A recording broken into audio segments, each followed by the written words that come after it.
Bismillahirrahmanirrahim. Assalamu alaikum viewers. Welcome to my channel Knowledge Wins.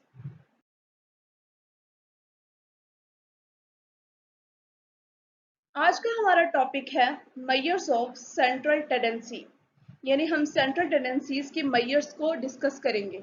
Last हमने discuss किया था presentation of data कि हम डाटा की प्रेजेंटेशन को कैसे हम शो कर सकते हैं। तो उसमें हमने ग्राफिकल फॉर्म भी देखी और हमने टेबुलेशन फॉर्म भी देखी। ठीक है, अब हम सेंट्रल टेंडेंसी को हम डिस्कस करेंगे। The tendency of the observation to the cluster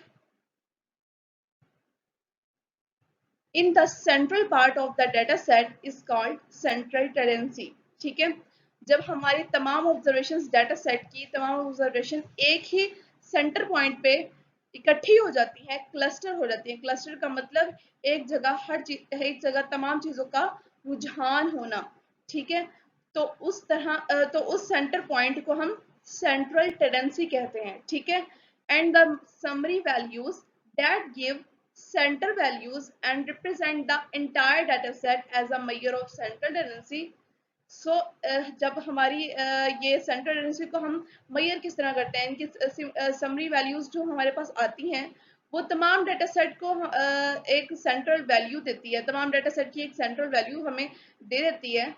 तो ये ऐसे ऐसे मेजर्स को, ऐसे समरीज को हम मेजर ऑफ सेंट्रल टेंडेंसी कहते हैं, जिनको जनरली फॉर्म में एवरेजेस भी कहा जाता है, बिकॉज इसमें हम तमाम ऑब्जर्वेशंस के एग्रीगेट्स निकाल कर इसको मेजर करते हैं, तो दैट्स वाई हम इसे एवरेजेस भी कहते हैं। ठीक है, जैसे अब हमारा सेंट्रल टेंडेंसी क्या होगा कि जैसे हमारे पास बहुत सारे डाटा सेट्स हैं, डाटा सेट पॉइंट्स हैं ये इस सर्कुलर फॉर्म में। ठीक है, तो ये पॉइंट हो गया, ये पॉइंट हो गया, और ये पॉइंट हो गया, ये पॉइंट हो गया, ये और ये पॉइंट। और जहां पर बहुत सारे इकट्ठे एक साथ आएंगे पॉइंट्स, तो उनको हम कहेंगे हमारा सेंटर पॉइंट। ठीक है, तो ये हमारे मेजर्स ऑफ सेंट्रल टेंडेंसीज होंगे। Okay,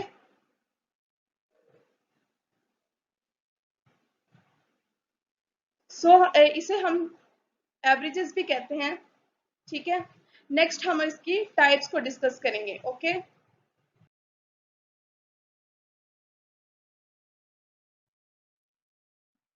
so types of averages. First type है, टाइप्स ऑफ एवरेजेस को type of measure of central tendencies भी कह सकते हैं। तो इसकी फर्स्ट टाइप है अरिथमेटिक मीन, जिसमें हम एग्रीगेट्स निकालकर उसके एवरेजेस निकालते हैं। इसको सिंपल मीन भी कह सकते हैं और एवरेज भी कह सकते हैं। और सेकंड है ज्योमेट्रिक मीन, ये भी मीन है बट इसमें हम एग्रीगेट्स नहीं, हम किसी और मेथड से इसको हम मेजर करते हैं। फिर थर्ड है हार्मोनिक मीन, इसमें हम रेसिप्रोकल्स लेकर वैल्यूज का फिर उसके साथ हम इसको मेजर करते हैं। फिर हमारे पास फोर्थ आता है मीडियन। मीडियन से ही पता चल रहा है कि इसमें हम मिडल पॉइंट को हम डिस्कस करते हैं, मिडल पॉइंट को लेकर चलते हैं। ठीक है, और लास्ट है हमारा फिफ्थ मोड। ठीक है, ये तमाम मेजर्स ऑफ सेंट्रल टेंडेंसीज हैं जिसमें हम आज डिस्कस करेंगे arithmetic mean, median and mode. ठीक है, तो आज के लेक्चर को हम आगे बढ़ाते हैं डिटेल ऑफ अरिथमेटिक मीन।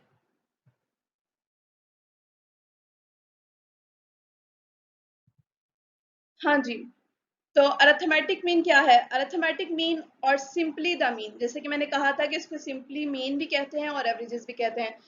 इसको हम कैसे डिफाइन करते हैं कि इसमें हम तमाम अपने डाटा सेट की वैल्यूज को सम अप करते हैं, यानी और फिर उसको हम डिवाइड करते हैं नंबर ऑफ ऑब्जर्वेशन से। जैसे कि यहाँ लिखा गया है dividing the sum of all observations by their number of observations, यानी हमारे पास जितनी भी डाटा सेट में जितनी वैल्यूज होंगी उन वैल्यूज को हम सम अप कर देंगे और फिर जितनी नंबर ऑफ वैल्यूज होंगी उस नंबर के साथ हम उसको डिवाइड कर देंगे। ठीक है, जिसको हम म्यू से डिनोट करते हैं।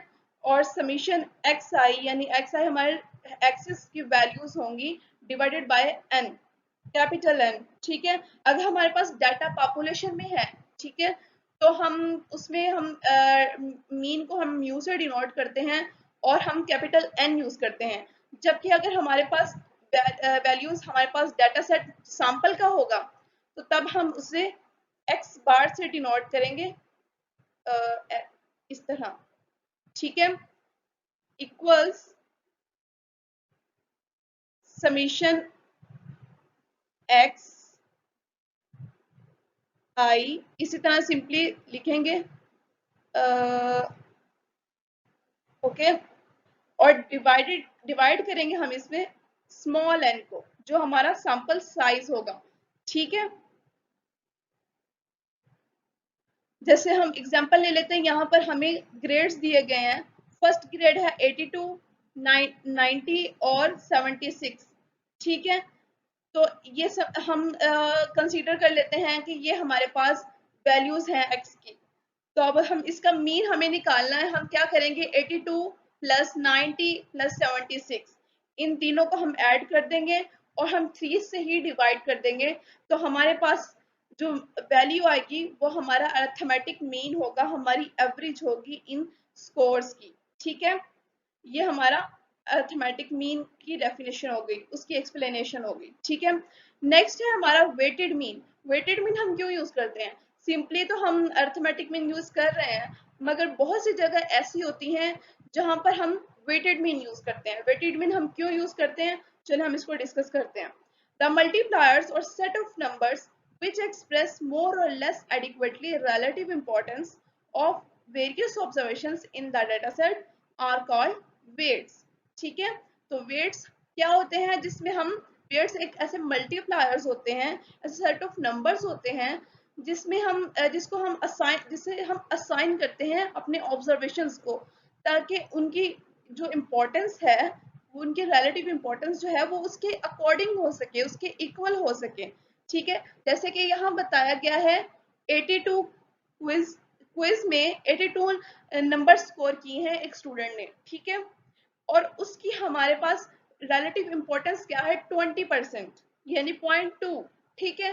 20% की का उसका वेट है, उसकी इंपॉर्टेंस है हमारे ऑल अराउंड सेशन में। जैसे कि एक क्लास का सेशन होता है तो क्विज की जो इंपॉर्टेंस होगी उसमें वो 20% होगी, और एग्जाम की 35% और टर्म पेपर की 45%, ठीक है। तो उसके अकॉर्डिंग उनके वेट्स असाइन किए हुए हैं, और हम जब उसके साथ अपनी स्कोर्स को हमारे पास जो ऑब्जर्वेशन की वैल्यूज आ रही होती हैं उसे हम मल्टीप्लाई कर देते हैं, तो हमारे पास जो आंसर आता है उसका जब हम मीन लेते हैं वो हमारा वेटेड मीन होता है, और वो एक अप्रोप्रिएट मीन निकल आता है। जैसे यहाँ बताया गया है, we assign the weight to the observation according to their relative importance. हम इसे क्यों करते हैं, ताकि हमारे पास जो मीन है वो हमारे डेटा सेट के अकॉर्डिंग अप्रोप्रिएट आए। हम इसे सिंपली मीन भी असाइन कर सकते हैं, बट उससे फिर ये होगा कि हमें एक अप्रोप्रिएट आंसर नहीं मिलेगा। स्टूडेंट्स के स्कोर्स हमने उसको एग्रीगेट तो उसका निकाल लिया, उसका मीन भी हमने निकाल लिया, मगर हर हर क्विज में, एग्जाम में और टर्म पेपर में हर सेशन में उसने जो जो परफॉर्मेंस दी है उसके अकॉर्डिंग उसके हमें मार्क्स नहीं पता चलेंगे। जबकि अगर हम वेट से उसके वेटेड उनके रिलेटिव इंपॉर्टेंस से हम करेंगे तो तब हमें उसके मार्क्स हम उसके एवरेजेस हमें अच्छी तरह से फाइंड आउट कर सकते हैं, ठीक है। और इसका फॉर्मूला है x bar w is equal to summation X I W I हमारे वेट्स होंगे divided by sum of W I, ठीक है। और वेटेड मीन हम कैलकुलेट करते हैं मोस्टली जब हमारे पास इंडेक्स नंबर्स में डाटा होता है, birth rate, death rates, marriages rate, इस तरह के रेट्स में। और है जैसे कि यहाँ पर हमारे पास एग्जांपल में है स्टूडेंट्स के स्कोर्स वगैरह डिफरेंट सेशंस में। तो इस तरह के डाटा में हम यूज करते हैं वेटेड मीन, ठीक है। ये एक अप्रोप्रिएट मेथड है इसका।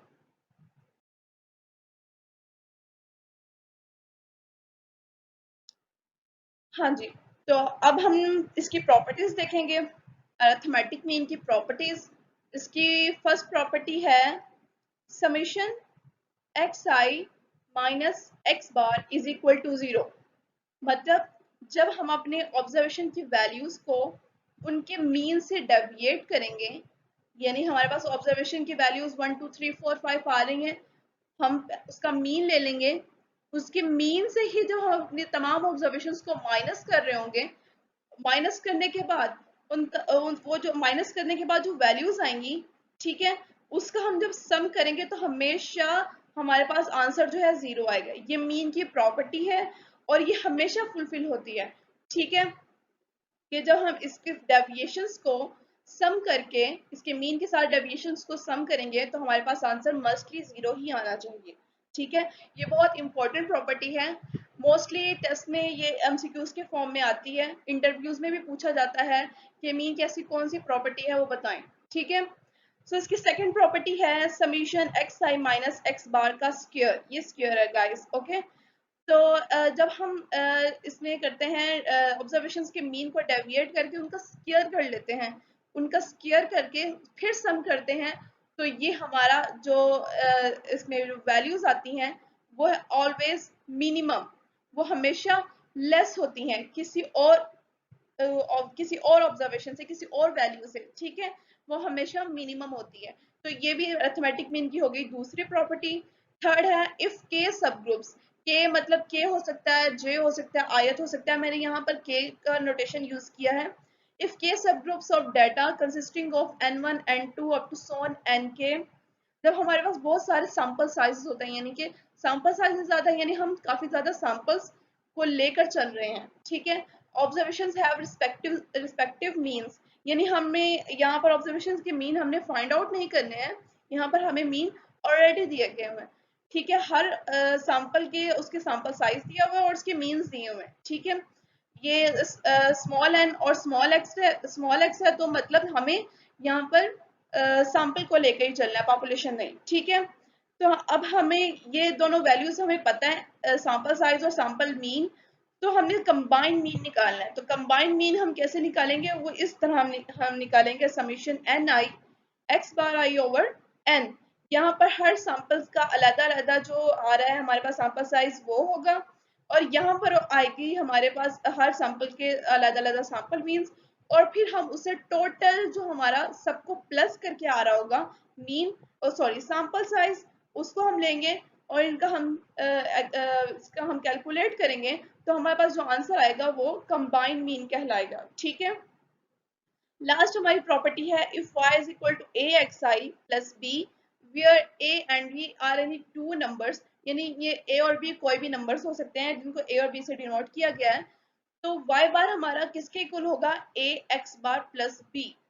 तो मीन में ये इसकी प्रॉपर्टी है कि अगर हमारे पास ऐसी कोई भी इक्वेशन आती है और हमें यहाँ पर y भी हो सकता है, z हो सकता है, समथिंग कोई भी अल्फाबेट यूज हो सकता है, ठीक है। Mostly A X Y Z use करते हैं, ठीक है। तो यहाँ पर y हमें यूज किया गया, y का हमने मीन निकालना है, तो हम किस तरह निकालेंगे, इसमें हम ये a को प्रोडक्ट करेंगे और x के साथ, तो x का भी मीन बन जाएगा प्लस b, ठीक है। इसमें ओरिजिन और स्केल जो है वो खत्म नहीं होते हैं, इनको भी हम साथ साथ लेकर चलते हैं, तो और अपने वेरिएबल्स का हम मीन निकाल लेते हैं, और इस तरह हम अपने जो y बार है उसको हम इवेलुएट कर सकते हैं, ठीक है। यानी कि अगर हम अपने इक्वेशन में अरिथमेटिक मीन अप्लाई करते हैं, तो हमारा जो स्केल और ओरिजिन की कोई भी वैल्यू होती है वो उसको साथ लेकर चलती हैं, ठीक है। सो ये हमारी अरिथमेटिक मीन की प्रॉपर्टीज हैं सब। आगे हम चलते हैं अपने second measure of central tendency की तरफ।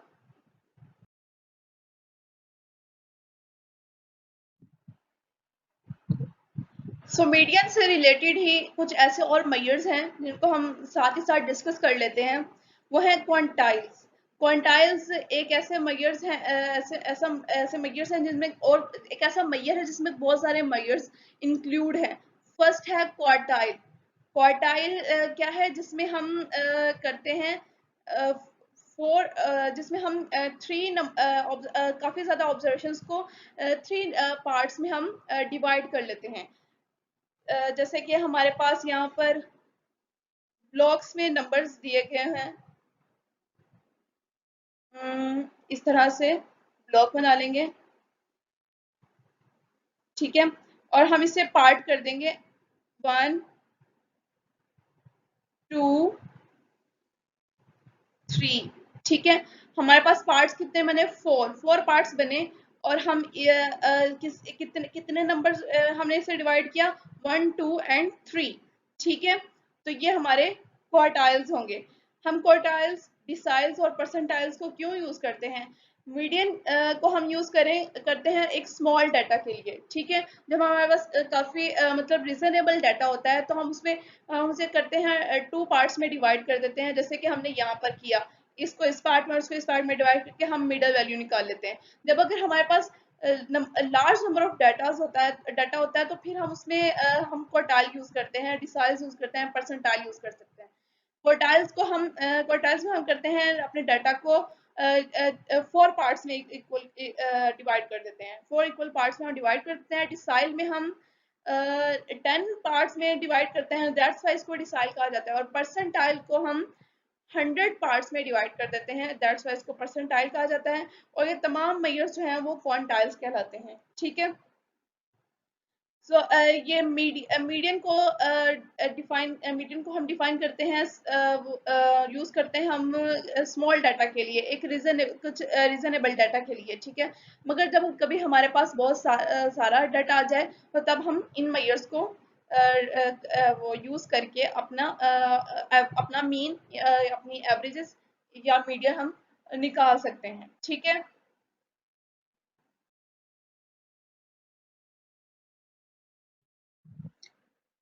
सो लास्ट हमारी एवरेज है आज के लेक्चर की। ये लास्ट नहीं है मगर आज के लेक्चर में ये लास्ट है। ठीक है, मॉड।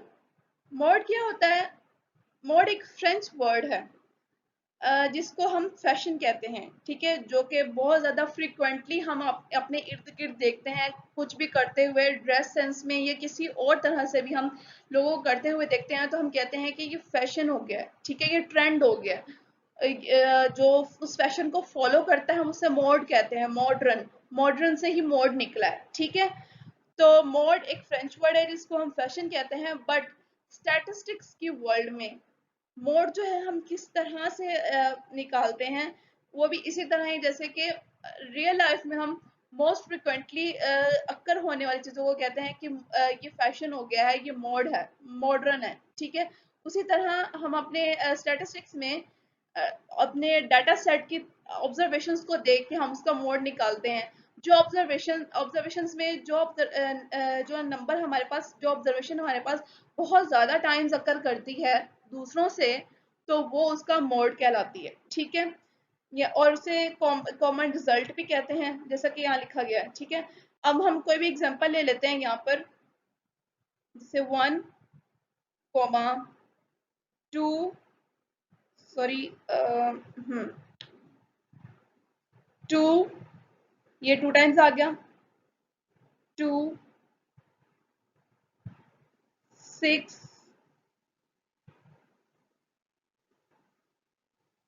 7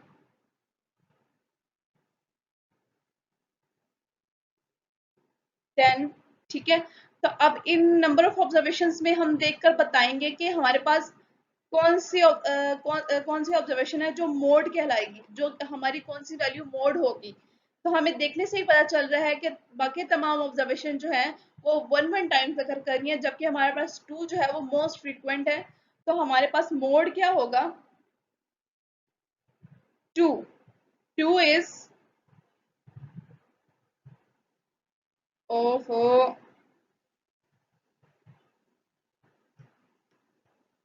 सॉरी, इसको ऐसे ही ले लेते हैं, 2 इज मोड। ठीक है, तो 2 हमारा मोड हो जाएगा। ठीक है, और ये था हमारा आज का लेक्चर।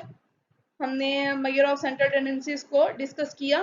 ठीक है, जो रिमेनिंग रह गई हैं वो हम नेक्स्ट लेक्चर में डिस्कस करेंगे।